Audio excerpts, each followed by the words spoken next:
Boa noite para todo mundo. Boa noite. Vamos continuar o nosso papo.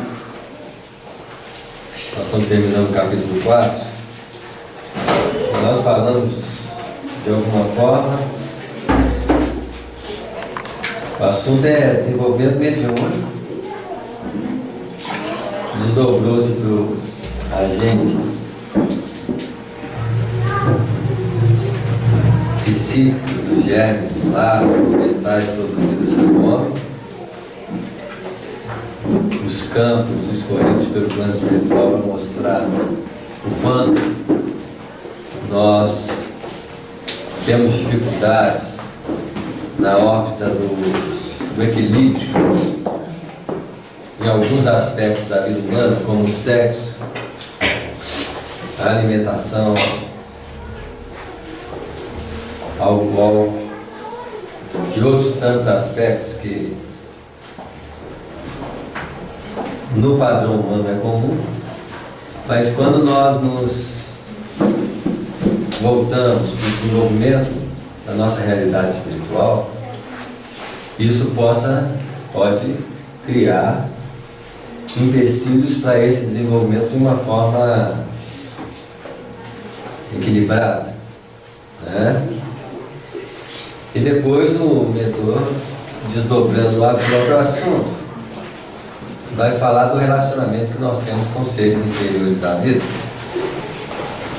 onde o vampirismo é uma característica muito natural, né? E que o maior agente de sugação energética dos seres inferiores na vida não são os que estão fora, é o próprio homem. Os nossos animais que deveriam encontrar em nós um relacionamento harmonioso, da mesma forma que nós nos direcionamos aos espíritos superiores, quase uma perspectiva de adoração, encontram em nós verdadeiros demônios, né? Com medo desse ser que deveria ajudá-los, mas muito natural ainda, no mundo em que a inconsciência espiritual é muito grande. Depois, André Luiz vai narrar assim: os esclarecimentos de Alexandre, ministrados sem presunção e sem crítica, porque ele não estava criticando os homens, ele estava clareando para nós, a doutrina espírita, ela não vem criar uma perspectiva de cobrança, mas ela esclarece. Nós não seremos certamente condenados, né? Quem gosta de condenar os espíritos inferiores. Se algum espírito começar a falar assim, você fez aqui, você pode saber que ele é de espírito inferior. Os nossos amigos espirituais, quando fazem isso, para romper com a nossa disposição inferior, eles fazem com muito carinho, né? Um chicote, um tridente, eles vão comentar com carinho: pena que você desvirtuou nessa área, poderia ter canalizado de uma forma mais tranquila, né? Quem vai se sentir constrangido com o orgulho ferido somos nós, que não sabemos ouvir a crítica com clareza. Mas nós vamos aprendendo aos poucos, porque o André Luiz foi orientado, esclarecido, para que ele pudesse mudar. Porque para isso permanecer no plano espiritual, nós temos que abrir mão de algumas características fundamentadas principalmente pela ignorância humana, e que essas características elas têm que ser lapidadas para nós vivermos com mais harmonia no plano espiritual. A personalização, o orgulho, a vaidade. Então, como os espíritos eles são lapidadores de primeira qualidade, eles vão saber fazer em nós a diminuição das arestas necessárias de uma forma muito tranquila. Penetravam-me fundo aqueles esclarecimentos que ele disse. Algo de novo despertava-me o ser. Era o espírito de veneração por todas as coisas, o reconhecimento efetivo do paternal poder do Senhor do Universo. Quando a gente encontra essa visão mais ampliada, no mínimo nós começamos a ver que tudo está encadeado num processo de evolução e que os seres inferiores da vida são espíritos tanto quanto nós, em condições ainda rústicas. Amanhã a gente vai ter uma compaixão enorme pelos seus princípios espirituais, sem também entrar numa perspectiva extremada de desarmonia e desequilíbrio nesse sentido, né? Mas vamos saber conduzir a forma como é necessário conduzi-los ao processo de crescimento espiritual que eles precisam. O delicado orientador interrompeu-me o transporte de íntima adoração ao Pai, acentuando: segundo observa, o legítimo desenvolvimento mediúnico é problema de ascensão espiritual dos candidatos às percepções sublimes. Quando nos candidatamos ao desenvolvimento de potenciais novos, dentre os potenciais novos que nós precisamos desenvolver, existem as faculdades espirituais, que são de ordens perispirituais, e quanto mais o homem cresce mentalmente, mais o seu perispírito fica solto das impressões do magnetismo material, fazendo com que há um desdobramento natural das faculdades mentais. Porque faculdades mentais é faculdades do quê? Espirituais. Não é assim? Então, se hoje nós estamos com a mente enriquecida de percepções novas, percepções principalmente no campo da mente, que é o campo espiritual imediato que nós temos acesso, e é através da mente que ocorre o fenômeno do intercâmbio o quê? Mediúnico. Porque, em síntese, mediunidade é intercâmbio de pensamento a pensamento. Existem fenômenos mais materializáveis, fenômenos de características diferentes, mas a essência da mediunidade, ela se traduz em intercâmbio de mente. E o veículo de manifestação da mediunidade é o pensamento. E se eu consigo hoje escutar a minha própria manifestação mental, percebê-la na forma de fala, na forma de imagem, isso tudo é decorrente desse desdobramento de um potencial interior que nós vamos facultando e que imediatamente nós passamos a ser responsáveis pelo uso desse potencial. Porque a espiritualidade não ia dar um recurso para o homem sem que ele sofresse um contrapeso de responsabilidade em relação àquilo que ela está dando. Na verdade, quando no Antigo Testamento os espíritos que coordenaram o desenvolvimento do espírito escreve lá assim, em Gênesis: façamos o homem a nossa imagem e semelhança. O que parece no primeiro momento ser Deus que está falando, mas não é Deus que está falando, porque o próprio verbo é no plural, o verbo é façamos. Então ali ele está dizendo o seguinte: vamos dar potencial ao homem para utilizar os mesmos recursos que nós usamos no plano espiritual para criar em benefício da vida. Mas quando o homem começa a usar o pensamento, ele usa o pensamento para criar em benefício da vida? Muitas vezes não.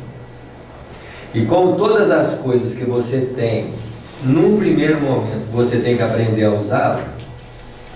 E quando você não sabe usar, você é como se fosse um condutor de um veículo novo que você não sabe muito bem a forma de conduzi-lo. No primeiro momento eu tenho que aprender a dominar os recursos que me apresentam como desafio. Então, se eu tenho recursos de potenciais mais sutis, o primeiro passo é que muitas vezes esses elementos cujas forças ultrapassam nosso manejo delas, essas forças tornam-se problema para nós. Basta ver que os problemas de ordem nas doenças que hoje mais afetam o ser humano não são as de ordem física. São as de ordem o quê? Psicológico. Por quê? Já é o efeito natural da incapacidade do homem usar o quê? Os recursos da mente. E que recursos são esses que ele não está sabendo usar? O pensamento como forma e as emoções como fundo energético. Na medida em que eu não sei conduzir esses dois elementos, eles tornam-se problema na nossa vida. Quando é que vai deixar de criar problema e deixar de existir os fenômenos patológicos? Quando eu tiver o controle e saber usá-los. Da mesma forma que um carro torna-se uma arma e um perigo de morte para quem o conduz, até o momento em que ele o quê? Domina ele. Então, vamos dizer que quando nós nos abrimos ao desenvolvimento da espiritualidade, nós nos deparamos com mecanismos novos de utilização de potencial de capacidades, em que no primeiro momento, se eu não sabendo usar, eu crio o quê? Problemas para nós, problemas em relação a nós mesmos. Não é assim? Então, no fundo, o processo evolutivo é uma capacidade de domínio sobre os recursos novos que nós temos. Recursos novos esses que se desdobram em potenciais não só de recursos, mas como de ingredientes e elementos que estão subordinados a eles. Como nós já sabemos que esses agentes psíquicos que nós articulamos na produção do próprio pensamento, então como que nós produzimos o pensamento? O pensamento é produzido por corpúsculos sob irradiação da mente. Corpúsculos esses que representam os princípios inteligentes direcionados na forma perispiritual, como se fossem agentes mentais conduzidos pela onda dos desejos, dos pensamentos, das intenções que nós projetamos. Então quer dizer que quando eu penso, eu estou projetando o princípio inteligente em conjunto para manifestar elementos de diversos campos vibratórios, na qual esses agentes são instrumento da nossa própria ação. Eu assimilo esses princípios inteligentes através do que nós chamamos de respiração natural, que não é só da contingência do aspecto físico, já que todos os centros de força, no fundo, é o reflexo de um sistema respiratório vivo, em que nós sugamos o quê? Princípios e forças. Quem pudesse dilatar um estudo mais abrangente sobre os núcleos energéticos dos centros de forças, os chakras, poderia com clareza, sob uma visão mais profunda, estudar o que nós chamamos de buracos negros, que são os centros sugadores de substância e elementos, pelo qual, ao entrar dentro da sua capacidade manipuladora, transforma em novos o quê? Agentes de criação. Então, se eu produzo o som com a voz na manipulação de princípios e agentes físicos, que no caso, qual é o agente que eu uso para produzir o som? O ar. É assim? Então, partículas de ar da atmosfera, ao entrar nesse buraco negro chamado boca e nariz, eles tornam-se agentes não só da manutenção da própria vida, conduzindo princípios de sustentação das energias que precisamos, mas também agentes propiciadores na manifestação criadora do próprio ser, em usamos como manifestação das nossas características próprias. Então, começa-se a desdobrar potenciais através das nossas capacidades. Não é assim? Então, quando nós falamos de desenvolvimento mediúnico, em outras palavras, nós podemos dizer que nós estamos dilatando o potencial espiritual na órbita da realidade física, em que novas características de potenciais e capacidades se desdobram para nós perante a vida que também se desdobra em contato com um universo que não para de transmitir possibilidades infinitas para o nosso uso. Porque se nós enxergarmos o universo físico, cujos parâmetros dos nossos aparelhos, dos nossos recursos de percepção limitam ele à realidade, imagina quando nós abrimos a um potencial de percepção além do físico. Porque se a ciência fala que o universo pesquisado possui ilimitados padrões de elementos existenciais, como uma dinâmica muito grande de galáxias, de qual realidade que nós estamos vendo? Qual é o parâmetro das galáxias que nós estamos enxergando? Aquelas que nos tocam diretamente o quê? Os sentidos. Agora, você imagina quantas galáxias tem em desdobramento nos planos da vida. Porque a dimensão vibratória de existência, a física é a mais limitada que existe. E se nós sabemos que tem planos múltiplos no universo, quantas galáxias múltiplas e realidades de vida nós vamos encontrar além do nosso potencial de compreensão? Acreditando no homem que o Big Bang nasceu da expressão explosiva de um princípio material, sendo que o Big Bang já é efeito secundário de outros Big Bangs que nascem em profundidade do universo que nós não concebemos e não podemos compreender. Já que, se toda a criação promove o corpúsculo em radiação da mente, nós somos um centro de constante manifestação de elementos movimentados em nós, que formam uma gama de faixas vibratórias em torno de nós, criando esses universos paralelos que nós trazemos como corpo físico, como corpo espiritual, não é assim? Em que agentes e partículas se ajustam a elas para apresentar a nossa condição de forma transitória aos olhos que conseguem enxergar. Então, para vocês verem o que ainda não tem aí por fora a abranger a manifestação de um ser como nós. E que ainda requer, né, um desdobramento de muita compreensão por parte de nós mesmos. Então, quando ele fala do legítimo desenvolvimento mediúnico, nós estamos falando de o legítimo desdobramento do potencial espiritual que precisamos dilatar com o uso de novos recursos, na qual esses recursos que deveriam ser natural torna-se na Terra uma expressão de faculdades extraordinárias, como se fosse algo que extraordinário. Aí você fala, não, meu filho, você só está desdobrando outras nuances do universo e vai compreender que os seres não estão presos às condições vibratórias de uma realidade apenas. É assim? E quantas possibilidades existem aí para frente? Para nós vira o quê? Dom, capacidade extraordinária perante os dons limitados do outro que não tem. Aí nós passamos a ser o quê? Importantes. É assim?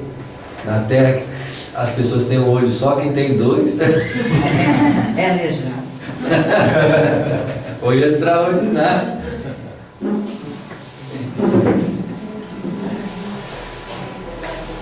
Desenvolvimento mediúnico é problema de ascensão espiritual dos candidatos às percepções sublimes.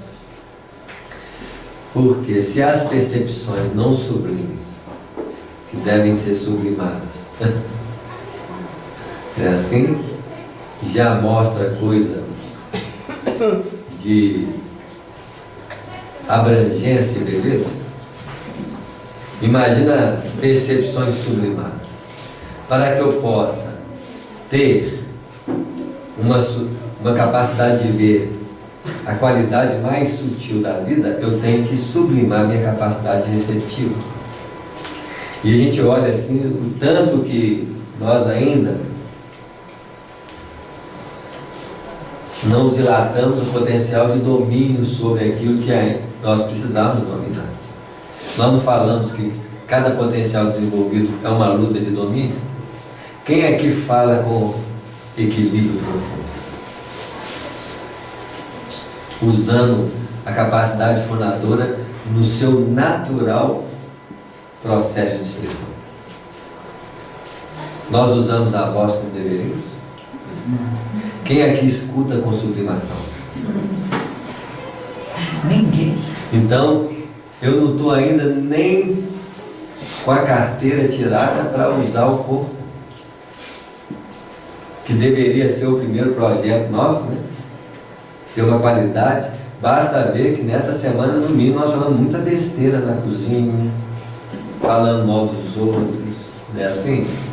Quantas vezes nós desequilibramos a instrumentação natural dentro de um padrão muito o quê? Agora eu quero desenvolver percepções sublimes. Para quê? Para me fazer a mesma coisa? A pessoa, você vai usar fofoca espiritual? Chamar os espíritos para saber quem morreu e como é que está? Como é que o André Luiz ia fazendo quando, no início da obra do nosso lar? Ele contava com o paciente, mas como é que está a tela? O que você fez? Você está assim, né? Assim? E a Narcisa fala assim, meu filho, quando você perdeu o interesse por esses anseios menores, a coisa vai dilatar no seu trabalho espiritual. Né? Então é a mesma coisa. Entretanto, André, não importa que os nossos amigos, ansiosos pelos altos valores psíquicos, porque a mediunidade de ordem psíquica, então existem altos valores psíquicos e os baixos valores psíquicos, não é assim? Tenham vindo até aqui sem a devida preparação, embora incipientes no assunto, lucrarão muitíssimo, porque foram auxiliados contra o vampirismo venenoso e destruidor. No mínimo, eles foram auxiliados só de estar no processo mediúnico, nessa educação e o amparo sobre o vampirismo natural que nós hoje vivemos o quê? Porque nosso campo mental expandiu tanto, né, assim, que hoje nós vivemos num oceano de criações psíquicas enriquecidas. Tanto enriquecidas assim, que os vírus e as bactérias cada vez mais se aprimoram no método de agir sobre nós. E quem aprimora eles mesmos, gente? Nós mesmos. Quanto mais sofisticada é a nossa capacidade de agir negativamente, maior é o padrão negativo que eles obedecem a esse impulso. Quanto mais sublimada a nossa condição mental, maior é a manifestação direta no desenvolvimento dos princípios inteligentes que vivem dentro desses parâmetros. Porque nós somos os agentes diretos de Deus para influenciar a vida. E nós somos co-criadores em planos menor quando nós influenciamos diretamente todos os padrões de vida que obedecem ao impulso da mente, na forma de sentir e pensar. Por isso que a educação na forma de pensar e sentir não é uma perspectiva religiosa, é uma perspectiva científica que nós precisamos compreender para melhorar nossas condições de vida. Não é assim? Surpreendeu-se você com as larvas que lhes avassalam as energias espirituais. Agora verá que as entidades exploradoras que permanecem fora do recinto, esperando-lhes o regresso. Então, se existem larvas mentais, existem espíritos exploradores das nossas energias em todos os lugares. Não é porque nós entramos aqui no centro e eles não querem entrar, que eles não estão esperando lá fora. Não é assim? Aguardando o retorno. Né? Lá fora, perguntei alarmado. Sim, respondeu Alexandre. Se os nossos irmãos conseguissem de fato estabelecer sobre si mesmo os desejáveis golpes da disciplina, muito ganhariam em força contra a influenciação dos infelizes que os seguem. Então, qual é o primeiro método para afastar o obsessor de nós? Isso. Eu posso não ser espontâneo em falar o bem, posso não ser espontâneo em fazer o bem, mas só de me disciplinar na educação da fala, no processo de trabalho benéfico, no estudo contínuo, eu já abro espaços cada vez maiores para que as influências deles fiquem o quê? Menores. Até o momento em que eu tenha domínio sobre Em mim mesmo. Porque no dia que eu falar com harmonia, pensar com elevação, agir com nobreza, como que os Espíritos vão atuar sobre nós? É uma questão de domínio. Por isso que Jesus disse, o reino dos céus não vem com aparência o quê? Externa. Exterior. Eu não posso aparentar nobreza espiritual. Posso até fingir, né? Mas só cola para quem não consegue ver. É assim? Em resumo, eu estou pensando aqui, Samuel, acho que está faltando amor a nós mesmos. Nós mesmos aos outros, porque todo fundamento do amor é assim. Você dilata um relacionamento bom consigo, quem desdobra no efeito dessa perspectiva? O próximo. Por isso que a relação de Deus do próximo e a relação conosco mesmo é a mesma síntese. Amar a Deus sobre todas as coisas e ao próximo a si mesmo é a síntese de funcionamento do universo. Porque no dia que eu começar a relacionar bem comigo mesmo, eu desdobrarei o efeito dessa relação com quem? Com o próximo, e diretamente estarei relacionando com quem? Com Deus. Porque a ignorância com que eu relaciono comigo, e nessa ignorância, quantos problemas nós temos de relação? É assim? Porque existem bases relacionais. Uma pessoa que alimenta um pensamento depressivo de si mesma, qual que é o nível de relação que ela está tendo? Péssimo. Uma pessoa que só pensa em problema. Está cheio de problema. Isso. Porque o método relacional com a gente é a própria manifestação do estado que nós operamos. Mas se eu harmonizo esse relacionamento comigo em forma de pensamento, não fico me autocriticando, não fico pensando besteira, eu já melhorei muito essa capacidade de pensamento comigo mesmo. Se eu não alimento estados perturbadores emocionais que eu vejo estão tentando me apossar e eu não entro no jogo deles, então eu começo a qualificar uma expressão de auto o quê? Relação. Imagina toda hora que você passa e fala assim, não vale nada. Quem dá conta de ficando escutar isso, né? Só obsessor. Isso. É assim. Isso mesmo. Porque quem está escutando a expressão você não vale nada, quem que é? Eu mesmo. Então eu produzo pensamento falando comigo mesmo. Eu produzo pensamento falando comigo mesmo. Quem dá conta disso? Aí eu vou mexer com alguma coisa para preencher o espaço de relação com quem?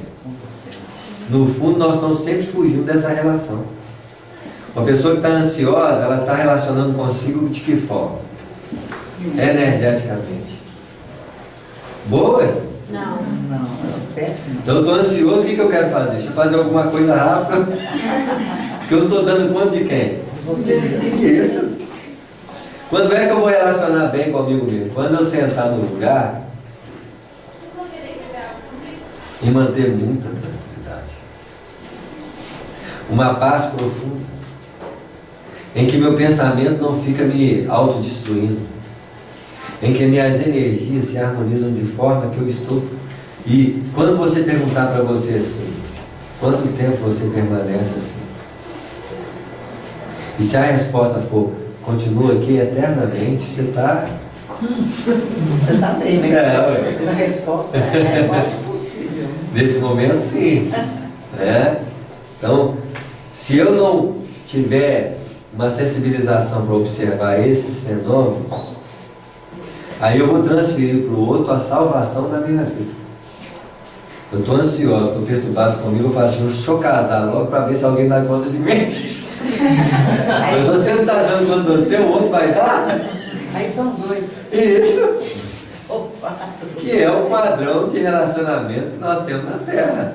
Pessoas suportando as outras pessoas. Né? Lamentavelmente, no entanto, são raros os que mantêm a necessária resolução no terreno da aplicação viva da luz que recebem. Porque a doutrina espírita não é luz para a nossa vida? Luz que clareia a realidade da imortalidade da alma, de que a vida não para, de que a morte não existe. Se eu, com todo esse recurso, não aplico eles pelo benefício da minha vida e da vida dos outros, para que serve a doutrina espírita? Se eu tenho doutrina espírita como compreensão, vou no velório e choro mais do que as outras pessoas, tem alguma coisa errada. Não é assim? Mas para que serviu toda a doutrina espírita? Você vai fazer o quê? Não, mas eu estou com saudade, eu estou sofrendo. Mas peraí, a pessoa morreu? Não. Não, é. E a pessoa não morreu, como que você vai relacionar com ela? Porque ela morreu, agora você tem que esquecer e falar assim, você não existe mais. Para quem falou? A pessoa não existe? Existe. Então tem que continuar a relacionar com ela. Eu vou relacionar com a avó, gente. Ficar gritando o nome dela, vem cá, ela pode até escutar. Mas quem não vai ver ela é quem? Ué. Então eu tenho que começar a explorar essa nova capacidade que a doutrina espírita me deu, que é um relacionamento com aqueles que estão numa vibração diferente de quem? Da nossa. Da nossa. Então qual que é o veículo que eu tenho para explorar essa relação? Pensamento. Então meu pai morreu, eu vou conversar com ele mentalmente. Aí você fala assim, mas como é que eu vou saber que é ele? Um pouco difícil, você não sabe qual que é o espírito que está conversando com você mesmo. O que você tem que fazer é conversar. Porque uma hora você pode perguntar assim, como é que está aí, pai? Aí vem uma resposta, está tudo bem. Aí você fala assim, fui eu que pensei. Aí seu pai fala assim, não adianta eu pensar que ele pensa que ele. Mas é perturbar. Porque como que eu vou escutar se eu mandei pensando? Eu vou escutar como, gente? Entendi. Pensando. Não tem solução. A gente quer um pensamento com voz diferente. Mas como que eu vou criar pensamento com voz? Ô pai, eu só sei se é você se você falar com um tom diferente no meu modo de pensar. Mas como que é isso, gente?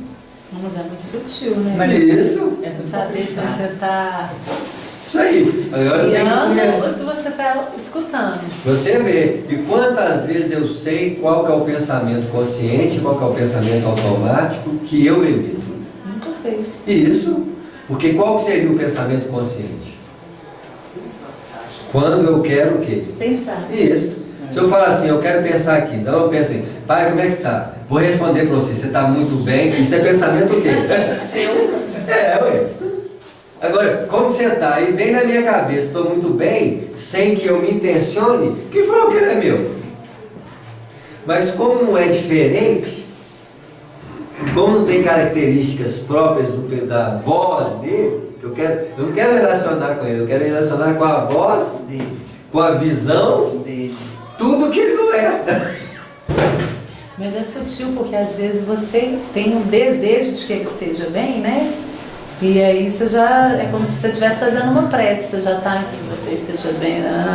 Isso aí, mesmo, aí você não está conversando, você está o quê? Fazendo uma prece. Você está mandando ele ser. Como se diz assim, seu pai fala assim, eu quero responder, mas você responde para quê? Você não está querendo que eu comunique com você está querendo falar apenas. Isso é o quê? Né? Sem posição de portinho. Tá claro? Agora, eu vou pensar aqui, se meu pai estiver no umbral, ele vai me responder? Não. Ele pode até escutar. Mas não vai. Imagina ele está no umbral e fala assim, pai, como é que você está? Aí ele fala, não, estou mal demais, e ainda fica a gente perguntando como é que eu estou. Tá claro? Então, se essa resposta vai vir até nós, Também não sabemos. isso, porque o campo vibratório dele está o quê? Diferente. Ué. Mas que, né, lamentavelmente, no entanto, são raros o que mantém necessária resolução no terreno da aplicação viva da luz que recebe. Eu recebi conteúdos, recebi recursos. A informação espiritual é recursos de utilização da realidade da vida que se desdobra. Eu só vou conversar com os espíritos depois que eu morrer. Eu acredito. Agora, se os espíritos existem, por que eu tenho que esperar morrer para conversar com eles? Eles não existem. Mas meu filho morreu não. Minha mãe morreu não. Eu vou começar a conversar com eles e tratar. Ah, você é doido. Doido para quem não conhece a verdade espiritual. Ele é doido mesmo. Falar assim, não, eu converso com meu pai todo dia. Mas seu pai já morreu. Aí tá ele morreu fisicamente, mas ele continua vivo.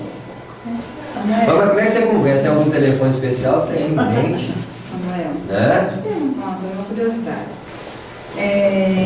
Quando você está conversando com alguém que já não está aqui mais, por exemplo, mas que ele está na dificuldade, pelo que eu saiba, não é bom a gente ficar, tipo assim, que é como se a gente estivesse invocando, conversando com aquela pessoa. Pode orar por ela, mas não conversar ou pedir alguma coisa ou alguma coisa desse tipo.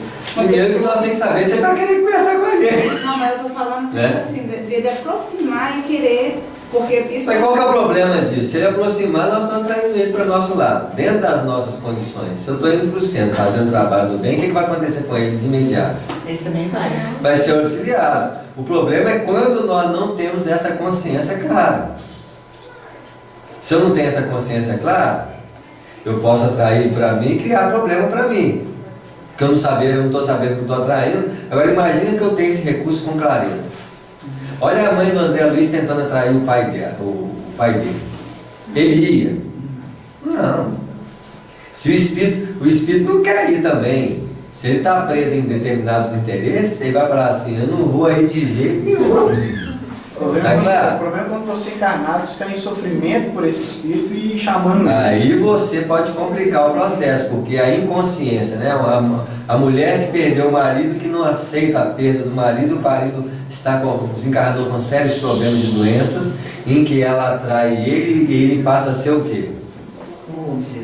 Um obsessor dela. Ou ele fica naquela situação de muita preocupação com ela que está ali, né? Isso. E não consegue evoluir onde ele tem que evoluir, caminhar, então né? na consciência, no intuito de travar um diálogo e desde que você esteja burilando, é tranquilo. Perfeito. O que você vai fazer de contribuição? Porque na verdade, se você tem um pai e um filho desequilibrado, você vai deixar de comunicar com ele só porque ele está desequilibrado? Imagina você tem um pai preso. Você vai, nunca mais visito, não quero saber, sumiu da minha vida. Tem gente que pode até fazer isso. Mas no nosso caso, o que nós tínhamos que fazer? Visitar, levar um livro para ele ler. Eu não vou perder, eu só não vou associar ao que ele faz. Mas aí ele sai da prisão e vai morar lá em casa. Aí você vai assim, não, lá em casa não, você vai para o umbral da UE. Não é assim? É a mesma coisa. Agora, lógico que tudo é isso muito novo, e muitas vezes o despreparo e a incapacidade de utilização desse recurso ainda é muito grande para nós. Até porque a pessoa quer ter uma evidência, mas essa pessoa só quero ver espírito elevado. Mas então não tem evidência. Porque não tem garantia de só ver espírito elevado, não é? Eu quero escutar os espíritos, mas só quero escutar coisa boa. Mas não, então não abre seu canal de percepção, não. Porque você está sujeito ao quê? Ouvir qualquer coisa. Ampliar a sua capacidade. Conta assim, de uma forma simples, eu queria que você falasse para mim a diferença de mediunidade com alucinação. Todos os fenômenos mentais são de ordem mediúnica. Só que a alucinação, ela pode ser uma produção fixa, produzida pelo próprio espírito ou pelo espírito obsessor que quer criar uma perturbação no outro. Então, na verdade, os processos em si só tornam-se complicados pela desarmonia que ele provoca. Eu posso ter uma alucinação consciente aqui? Posso. O que é a diferença de alucinação para delírio? A alucinação, na medicina, ela retrata objetos passíveis de existir, mas que não estão no ambiente. Então, se eu imagino uma bola aqui em cima da mesa, uma bola é passível de existir na mesa? Isso é alucinação. Olha, o espírito pode produzir uma bola aqui para mim, e eu ter uma percepção espiritual de uma bola, mas na leitura médica vai chamar de quê? Alucinação. Isso. E a diferença é eu imaginar um marciano. Um marciano que hoje nós sabemos que pode ter espírito marciano, mas imagina que esse marciano de desenho infantil que você... Tá claro? Você imagina o marciano, estou conversando com o marciano verde aqui, pode ser até uma característica alucinatória, real. Mas como a ciência não acredita em marciano, saiu do padrão de alucinação por quê? Delírio.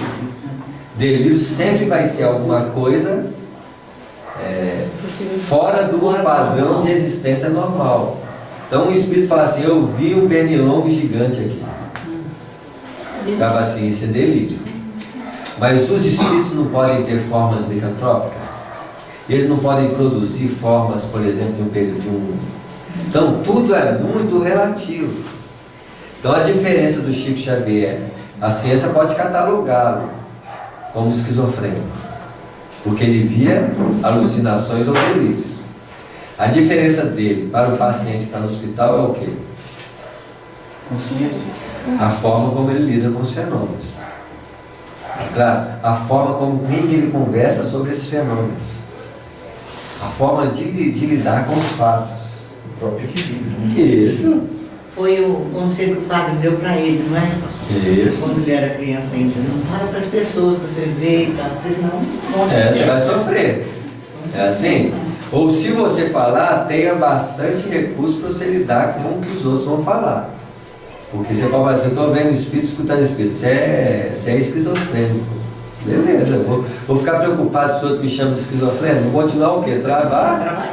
Isso. Pois é, mas isso aí você está falando, que às vezes a pessoa tem essa mediunidade e ela pode ser confundida por outras pessoas com a alucinação. Isso. Mas porque a alucinação é decorrente da análise de quem faz. Agora, eu posso produzir fenômenos psíquicos. Se eu imagino uma bola aqui na minha cabeça, estou imaginando que eu estou chutando a bola. Isso é o quê?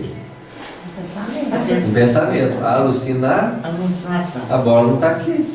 Alguém pode falar, você está alucinando. Está claro? Porque isso é uma determinação de catalogação patológica. Mas nem sempre a patologia é real. Sempre que vai caracterizar uma patologia é a incapacidade do homem de lidar com alguma coisa. Que aí ele fica o quê? Perturbado. Isso. Eu estou aqui, alguém sugere na minha cabeça assim, suicida. O paciente psiquiatra faz o quê? Sustenta. Menino aqui fala assim, suicida. Beleza, vai ficar o resto da vida falando. Tá claro? Até ele cansar e falar assim, esse aí não adianta ficar falando para suicidar, que ele não suicida não. Quem está perdendo tempo é quem? É o outro espírito. Tá Mas claro? pode acontecer de haver essa alucinação. Mas o que eu estou querendo dizer? O que é alucinação? Quando eu acho que estou vendo uma coisa que não existe. Não existe para quem? Para o outro, está do seu lado. Aí vai falar que é alucinação. Tá claro? Agora, como que eu vou provar que aquilo não existe? Se eu não tenho instrumentação para provar. Você tem alguma instrumentação que tira foto aqui, né? Mas então a alucinação não existe? Não, porque é uma interpretação de fenômenos que ainda a ciência não pode averiguar sobre o padrão de uma pesquisa real. Porque eu não posso determinar que aquelas coisas não existem ali. Os próprios espíritos podem estar produzindo um fenômeno alucinatório que os espíritos estão tendo, que os médiuns perturbados estão tendo. A questão, então, no fundo, é uma questão de equilíbrio, de como lidar com a realidade daquilo que está acontecendo.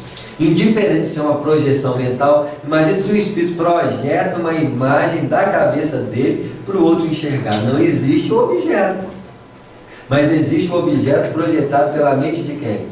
Do outro. Então, como que eu vou tratar alucinação e delírio? O que no mínimo eu posso dizer que é fenômenos extrasensoriais, porque ultrapassa a capacidade sensorial de quê? De percepção. De quem está tratando. Isso. Agora, como eu vou provar para o cientista, para o médico que não existe aquilo? Não tem como provar, então fica elas por elas. E o cara que não sabe lidar com essa realidade, infelizmente vai sofrer as consequências de não saber lidar com isso e perturbar a própria o quê? Vida. Na verdade, a patologia na nossa vida é decorrência da nossa incapacidade de lidar com as coisas que acontecem com a gente.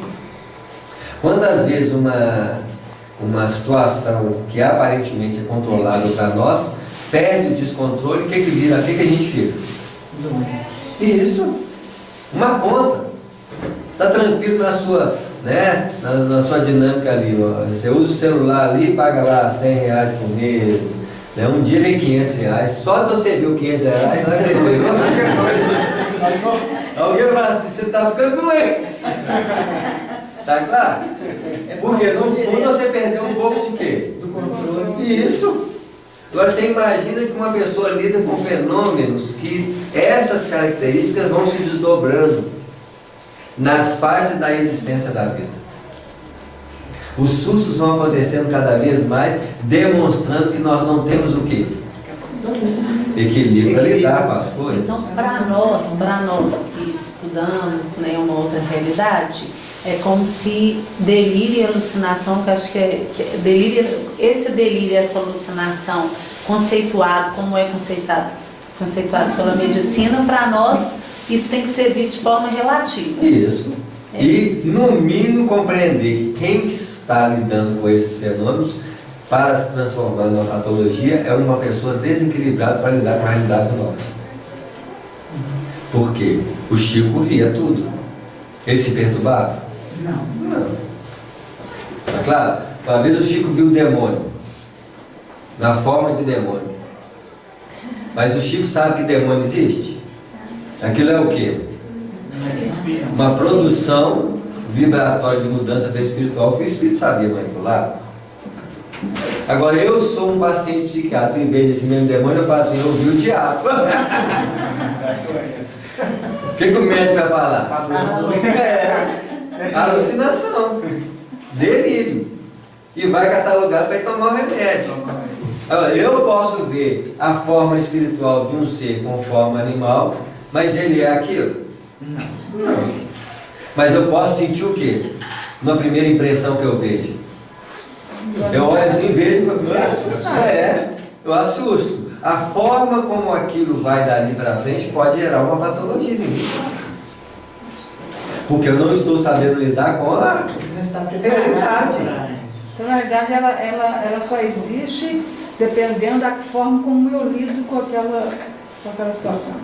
Porque no fundo o universo vai sempre abrir para nós novas perspectivas de realidade da vida. E cada vez mais eu serei chamado a desenvolver potenciais para lidar com esse desdobramento dessa realidade que se ampliará em muito para nós. E cada vez que você lida, opera e exerce uma ação sobre essas realidades, no mundo abaixo a ela, aquilo é um fenômeno extraordinário. Aquilo é algo fora do comum. Tá claro? Imagina que Jesus enxergasse a possibilidade da multiplicação de pães e peixes na manipulação fluídica das formas. Que ele direciona a mente assim, densifica as partículas formando hidrogênio. Ele está lidando com uma realidade natural para a sua condição espiritual, que para nós é o quê? É isso. Esse cara é mágico. Aí ele fala assim, não, meu filho, isso é apenas a aplicação de uma química que extrapola os campos vibratórios que você compreende. Mas nós sabemos que isso também ainda é química. Porque nós estamos fazendo o que os cientistas fazem quando tentam criar novas formas de estrutura quântica. Eles nada mais fazem do que manipulação de partículas para formar novos elementos. Só que eles fazem com pipetas, sendo que nós não precisamos dessa instrumentação, porque a nossa pipeta, o nosso tubo de ensaio é a mente. Então, como que eu dou isso para o homem? Se ele, o pouco que tem da mente, só faz o quê? Besteira em relação à vida e em relação a quem? Assim mesmo. Os Espíritos falam assim, ele não pode,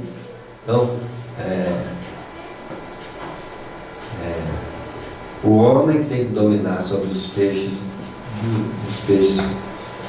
sobre as águas do mar, sobre os animais do campo. Porque ele precisa dominar os impulsos a qual ele já tem acesso, que ele não é capaz de dominar. Porque ele já foi aqui. Já. Quando eu fui mineral, a dificuldade inicial é dominar as partículas. Eu domino as partículas e conduzo as partículas, eu passo para outro reino. Porque a próprio domínio das partículas me favorece a entrar no outro reino para fazer os corpos.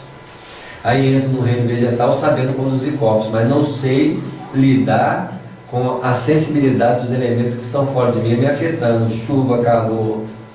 Aí eu tenho que aprender a lidar com aquilo, com as minhas sensações, para quando eu tiver craque nas sensações, eu saber conduzir essas expressões, dominando-as, para mim entrar no novo reino, que é o reino quê? Animal. Que aí começa, eu lidei com as sensações e com as partículas, eu começo a lidar com a produção dessas mesmas partículas em forma agregadas, formando um potencial energético que eu tenho que lidar, que são as emoções. Aí eu começo a lidar com as emoções com agregados de energia, que me afeta e afeta quem? O outro. O animal então passa o hominal na luta para conduzir essas energias nas formas de sobrevivência, só que agora eu não posso mais sobreviver com elas.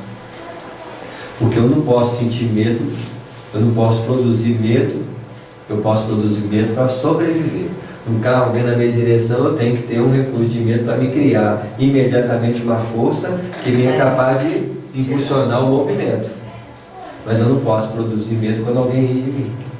Porque eu estou canalizando o medo que era de sobrevivência para sobrevivência psíquica. E sobrevivência psíquica usando medo não é sobrevivência, é problema. Porque os agentes que até então eu usava tem que ser usado numa nova órbita de coisas, em que eu sou responsável direto pela produção deles. Olha quantos desafios nós temos.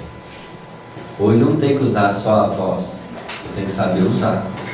Tem que saber usar o ouvido. Quando eu for craque, gente, na capacidade de usar esses recursos, quantos recursos vão se desdobrar a partir deles? Se eu sei usar esses, quanto mais eles me dão recursos, mais eu vou saber usar. Não é assim? Não dá para manipular recursos mais sutis se eu não sei manipular os de densidade. Você já tem, né? Não é assim? A maioria, rompido o nosso círculo magnético, organizado no curso de cada reunião, esquece as bênçãos recebidas e volta-se novamente para as mesmas condições deploráveis de horas antes, subjugada pelos vampiros renitentes e cruéis. Então a reunião mediúnica para eles é como se fosse um ensaio de companhias elevadas, em que eu escolho professores novos, tentando me ajudar na condução dos recursos que naturalmente eu tenho, os agentes que me acompanham, pelo mau uso que eu tenho deles. Então, é como se nas reuniões mediúnicas, nos trabalhos mais sérios, eu ensaiasse o equilíbrio do uso. Então, nessa reunião nós pensamos com elevação, direcionamos o pensamento com nobreza. Quanto tempo nós pensamos elevados? Na reunião? 1 hora. 1 hora. Então os espíritos falam assim, ele pensa elevado 1 hora. Mas na hora que ele sai dali, volta tudo o quê? Estaca zero. Então eu estou aqui na companhia de André Luiz, dos amigos espirituais que estão aqui do meu lado, para assim, dá para usar. Mas na hora que sai na rua, eu falo assim, ô André, Você pode ir. vem cá, meu amigo. E começamos a fazer, não é assim? Então, é como se fosse um ensaio de elevação, na capacidade de utilização de recursos que até então não sabíamos que poderíamos usar. A mediunidade bem conduzida é um ensaio de utilização dos recursos psíquicos para o bem, onde eu uso a vidência para ajudar, a audiência para ajudar, a energia para ajudar. Então 1 hora de passe, o cara fala assim, ele desperdiça energia o tempo todo no aspecto malsano, da mal-fala do outro. Não é assim? Da raiva que ele emite, da mágoa que ele emite. Mas pelo menos 1 hora na reunião ele consegue transmitir energia o quê? Positiva. Então quanto mais eu me comprometo com a elevação dos padrões, dos recursos que me é dado, mais eu aproximo da ação elevada dos espíritos que sabem manipulá-las de forma consciente naquilo que eu sou inconsciente na forma de agir. Não é assim?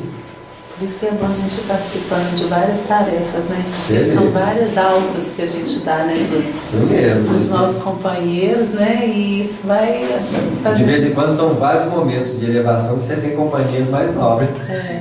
Inclusive vai testando a paciência dele. 5 minutos em cada uma, né? Você vê, né? Já é um grande bem-estar. Agora imagina quando você estuda, quando você lê uma obra, quando você se dedica mais, além das tarefas. Eu começo a criar um patamar vibratório mais elevado, mas mesmo assim, eu estudo 1 hora por dia, eu trabalho no centro espírita, ainda sobra tempo. Para pensar bobagem. Não baratar o pensamento. Deixa eu fazer uma pergunta. Você falou até agora há pouco, né, que a gente vem para o centro espírita e os espíritos ficam lá fora esperando a gente. E no caso de espíritos em sofrimento, que na verdade eles, né, não deixam de ser nossos obsessores, mas eles não estão ali próximos de nós com a intenção de nos prejudicar, às vezes com a intenção de receber ajuda. Como que funciona essa questão desses espíritos sofredores? Eles recebem ajuda por merecimento? Porque às vezes Só eles eles ficam muito aproximarem tempo de na nossa nós, companhia, né? se eu não alimento o padrão deles, porque eu posso alimentar uma tristeza com os inimigos, posso alimentar a raiva com os raivosos, tá claro? E isso nós somos craque, tá claro? Mas quando eu começo a ter consciência de elevação, eu não passo a ser mais um atrativo para eles no sentido de uma convivência. Eu passo a ser instrumento de orientação e de cura. Jesus não disse, alguém tocou em mim e tirou virtudes de mim? Tá claro? Agora você imagina um tanto de gente doente que estava do lado do Cristo. Quantos? Uma coisa é certa, Jesus não era doente. Ele era a fonte de quê? De cura. Isso. Agora, se eu mantenho um certo padrão de elevação na forma de pensar, na forma educada de viver, eu já passo a ser um agente divino na vida, em que eu passo a ser um instrumento da espiritualidade a fim de proporcionar a quem está do lado uma perspectiva de orientação, de cura, né? Mas nós não somos pessoas muito desequilibradas. Em alguns momentos, sim. Mas se nós temos um comprometimento maior com a vida e com a doutrina, e já conseguimos ter um padrão, uma semana de vários momentos equilibrados, eu já tenho boas possibilidades de ter instrumento do bem. Está claro? Sendo que os espíritos ainda respeitam muito em nós os nossos desequilíbrios. Que eu posso ter um dia inteiro de bem. E numa simples conversa desequilibrar. E ainda bem que de vez em quando tem alguém do lado e fala assim, você não acha que você está desequilibrando, aí você escuta e assim, deixa eu melhorar de novo. É assim? Beleza. Esse respeito que você falou que eles têm pelo espírito, o que seria esse respeito? E sabe que nós vamos escorregar. E sabe uma hora você vai pensar desvirtuado, você vai fazer um julgamento, não é assim? Mas ele nota muitas vezes que nós estamos nos esforçando para manter um padrão mais elevado. O problema nosso é que muitas vezes, né, diante da sociedade, nós vivemos e convivemos com muita gente desequilibrada. E já tem muito espírito que aproveita dessas circunstâncias para nos equilibrar. Eles falam assim, ele acha que é santinho, vem cá, fulano, dá um toque nele ali. É onde vem as conversas atravessadas, as induções. Você fala assim, não tinha nada de pensar, falando, de repente mudou o assunto, já veio esse assunto para cá. Aí você já tem que ficar esperto. O assunto pode ser sugestionado pelo plano espiritual. Você tem que ficar o quê? Calado. E muitas vezes a pessoa fala assim, não é, Flor? Direciona para quem? Você fala assim, não sei. Eu não estava aqui Hoje eu estou tentando me educar nesse sentido. Já estou tão preocupado com isso. É assim? Eu estou procurando, mas você viu o que o fulano fez? Não, meu filho, eu não sei, eu estou olhando o que eu faço. E se nós queremos aprender a lidar com essas situações, nós temos que seguir o padrão dos sábios. Porque os sábios, eles nunca falam do outro. O sujeito da frase, nesse momento, passa a ser quem? Ele mesmo. Então, Ah, fulano caiu, desequilibrado e come demais. Não, meu filho, não posso falar nada, porque eu sou um comilão. Eu tenho que ficar atento todo dia que eu sento na mesa. Porque eu tenho sérios problemas nesse sentido. Então eu estou falando de quem? Você. Então quando você desloca a perspectiva para você, não, mas nós estamos falando de fulano, mas eu tenho que ficar de olho em mim, meu filho, porque o problema é diretamente relacionado comigo mesmo. Como é que eu vou falar do outro? Se eu tenho esses meus problemas? Então você não interfere no julgamento do outro, não critica o que você está julgando, não está julgando, porque no fundo você está falando de quem? De você. Isso. Você vai chegar para um sábio verdadeiro e falar assim, eu devo ou não devo usar droga? O que o sábio vai falar? Eu não uso. Se eu uso droga, eu destruo minha capacidade mental, destruo meu potencial de vida. Ele não falou para o outro assim, não faça isso ou não faça aquilo. Ele fala de quem? Isso. Se serviu para ele, é o que nós temos que aprender a fazer. No fundo, todos nós temos muitos desequilíbrios. Mas nosso esforço, de tentar entrar no padrão de elevação, muitas vezes se mantém durante a semana. Quando o esforço é de dedicação. Nosso movimento espiritual não deve ser só para as reuniões. Deve ser um trabalho contínuo, diariamente, tentando vigiar as nossas imperfeições para não criarmos problemas para nós. E assim, na medida que isso começa a consolidar, não tem a menor dúvida, a nossa companhia espiritual começa a se desdobrar no plano elevado da vida.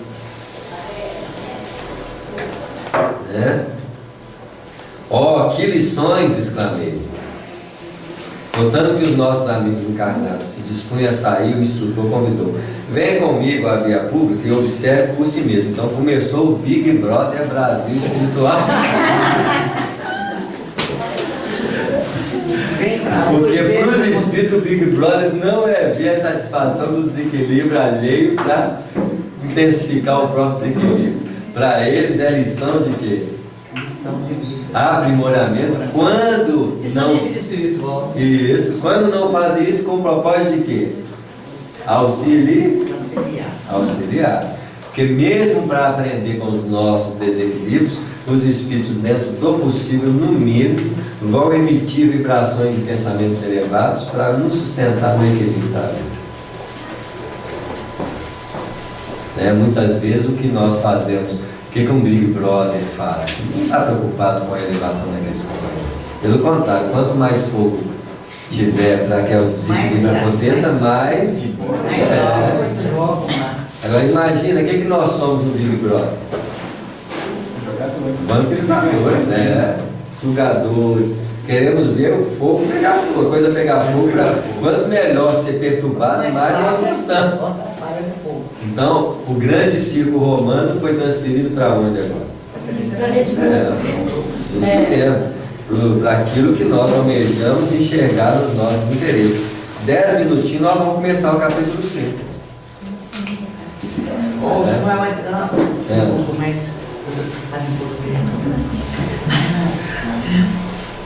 Uma pessoa, ela tem condições de segurar a outra.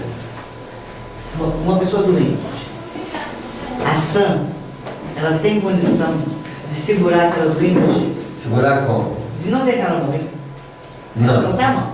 Ela pode até tentar, porque as nossas energias mentais e energéticas... Ela tá mal, ela tá indo, A pessoa fica segurando ali energeticamente, até consegue muitas vezes um pouco, dentro do que é passível de acontecer. Tanto é que muitas vezes, quando os espíritos querem desencarnar alguém, eles dão a melhora fictícia do paciente, aí os parentes relaxam, vão para casa, aí numa hora que eles desligam. Então é na hora certa, não tem negócio de fora de hora. Mas a mente segura muitas vezes. Isso é exatamente aquele livro, o beijo da vida eterna, É porque eu li alguma coisa disso. Isso mesmo. Mas não consegue fazer milagre nesse sentido. Não. Dentro das leis funcionais, sim.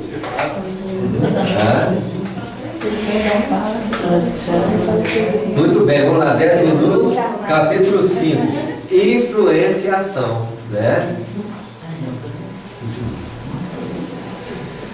Notava agora a diferenciação do ambiente. Então, olha como é quando a Luiz começa a desdobrar as vibrações ambientais. Até então ele não sabia das diferenças. Só de sair do ambiente novo, Para nós outros, desencarnados, a atmosfera interior impregnados de elementos balsâmicos, regeneradores, mostrando para nós que cada ambiente em que nós frequentamos pode ter vibratoriamente elementos de conformidade com o que aquele padrão coletivo de convivência naquele ambiente alimenta-se. Se eu estou num ambiente pecaminoso, de falas lúcidas, com que tipo de vibrações terão naquele ambiente? Que tipo de espíritos estarão ali? É assim? Então, quando você faz o culto no lar, você tenta preservar o ambiente da casa, você já cria um ambiente diferenciado vibratoriamente do padrão comum da rua. E assim, o que já é muito importante o processo do culto no lar por isso. Porque o próprio culto no lar já cria um campo magnético que impede qualquer espírito de entrar na nossa casa. E muitos deles já têm que ficar esperando lá fora para entrar, a não ser por exceções específicas de aprimoramento pessoal. Tá claro? Então, tudo isso um dia nós vamos começar a entender que cada ambiente tem as características vibratórias daqueles que frequentam eles. Cá fora, porém, o ar pesava. Mas a gente costuma ir a alguns lugares onde a gente sente essa opressão. Isso. Não é? Então, eu mesmo já senti isso. Eu tinha uma amiga que tinha uns amigos, que toda vez que eu ia nessa casa, eu voltava para casa doente. Isso aí, porque nós ainda somos o quê? Influenciáveis. Nós não somos influenciadores. Posso ir lá, mas não posso ir. Isso aí, até no momento que você virar o quê? Eu não tinha esse entendimento, hoje eu já posso, sabe o que é?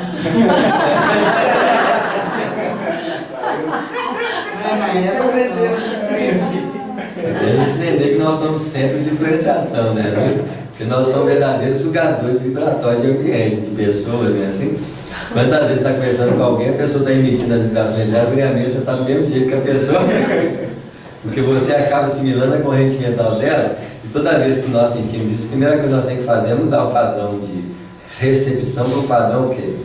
Transmissão. Isso. Você já muda o padrão mental e fica transmissor, que é uma condição de postura interior. É difícil fazer isso. Isso, porque cada vez mais, se eu estou curioso, né? Se alguém começa a contar, eu fico curioso, o que acontece com a minha mente? Minha mente, você está mal, você está passando mal porque você escutou demais besteira dos outros. Você caiu no padrão vibratório de quem quer falar besteira, não é assim? Então, a própria postura interior, você coloca-se, né? Imagina Jesus na vida. Como que ele se colocava impedindo que as forças externas nos afetassem? Hoje nós ficamos preocupados com o olhar dos outros, com a perspectiva de quem fala. Isso não é uma impressão subjugadora de forças?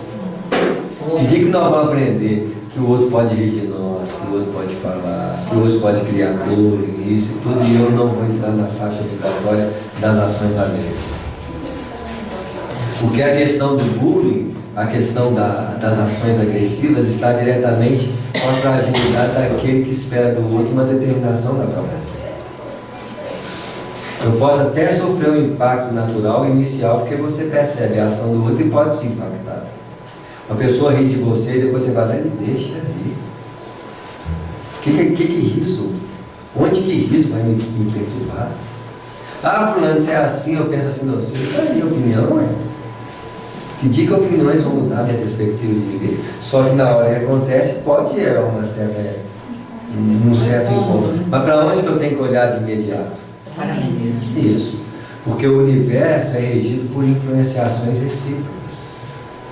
Influenciações de dinâmicas de diversos caráteres, diversas características, em que eu posso lidar com as circunstâncias de uma forma muito segura, quando eu determino a fonte de segurança em mim mesmo. E assim? Samuel, eu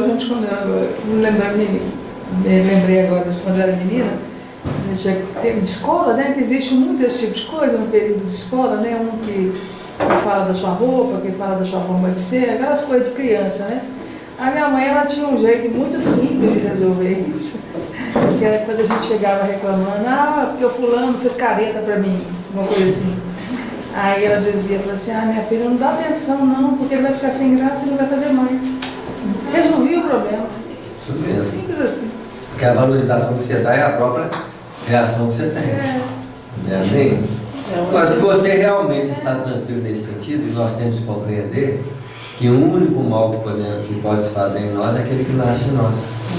Por isso que Jesus, amai os vossos inimigos, esse padrão não está estabelecido pelas forças que vêm de fora. O maior inimigo que nós temos é a nossa forma de lidar conosco mesmo. Quanto maior a consciência eu tenho de mim, maior a probabilidade de não ser afetado por aquilo que está fora de mim. Agora eu tenho que transformar esse padrão no primeiro passo, que é o deslocamento da atenção para nós mesmos. Porque para algo ser extremamente influenciador na minha vida, eu tenho que dar muita atenção a ela. Nós não percebemos o tanto que a atenção é poderosa. O ato de olhar para alguém, o ato de escutar, o ato de ser entendido pelo que o outro está fazendo, ela é diretamente relacionada com a nossa incapacidade de manter o padrão de centro da vida em nós mesmos. Um dia nós vamos compreender que nós somos reflexos do Criador. E a primeira coisa que Ele quer ensinar para nós é que Ele é o centro do universo. Isso quer dizer que na miniatura da nossa existência, nós vamos retratar o Criador quando nós passarmos a ser o centro do nosso próprio universo pessoal. Isso não quer dizer egoísmo, isso não quer dizer incapacidade de relacionar com as pessoas. Só que os parâmetros para ter impressão sobre nós têm que nascer de nós. E temos que observar quando a própria manifestação que nasce de nós, ela já não é um agente perturbador produzido por nós em nós. É assim? Então, essa questão da influenciação, ela é muito... que ela está em tudo. Ô Samuel, mas e se a gente vai, ela falou que às vezes ia lá, né, encontrar com os amigos e sair sentindo-se mal. Pode ser que a gente também chegue num ambiente, vamos dizer, com uma energia mais pesada, e ali a gente doe a nossa energia e saia dali se sentindo mal por ter um cansaço por conta dessa doação, ou é como no passe ao contrário? Eu estou doando, mas eu estou ganhando mais. Provavelmente você pode ter uma compensação vibratória negativa dos padrões mais pesados, mas você vai ser compensado sempre, porque quem que é a fonte da vida? Deus. Então, em se tratando de reposição da vida, nós nunca teremos falta, porque se nós nos alimentamos de Deus, onde vai voltar para nós algum recurso? O problema é que nós precisamos é dos outros. As pessoas perdem uma sede de vida porque alguém deixou de gostar dela. As pessoas, elas no fundo, estão sempre dependentes das energias que nascem de fora. Até um dia descobri que se você tem uma fonte viva em você e você está sustentado pela fonte maior da vida, onde vai estar? Agora, eu não vou estar fechado a relacionar com os outros, porque toda relação é troca de energia. Eu só não vou colocar essa perspectiva como sustentadora da minha vida. Porque no momento em que nós achamos que alguém nos sustenta, você pode ter certeza que você está começando a morrer. Porque a minha sustentação não pode decorrer de forças que vêm de fora de nós. A única força que vai vir de fora e é sustentadora para nós, essa nunca vai deixar de existir, porque é quem? Deus.